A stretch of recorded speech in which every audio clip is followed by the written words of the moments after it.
Oh boy. It's about goddamn time. Has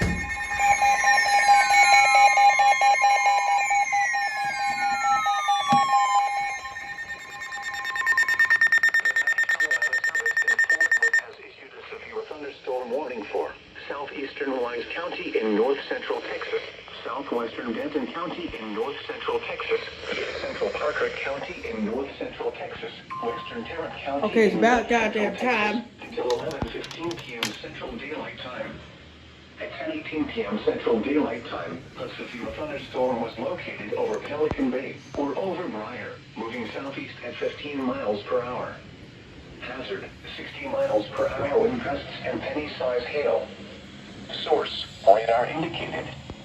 Impact, expect damage to roofs, siding, and trees.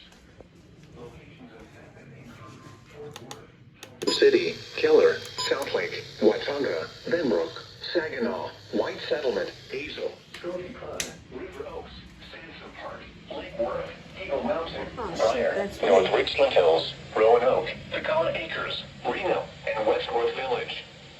This includes the following highways: Interstate 35W between mile markers 52 and 71. Interstate 20 between mile markers 423 and 432. Interstate 30 between mile markers 1 and 14. For your protection, get inside a sturdy structure and stay away from windows.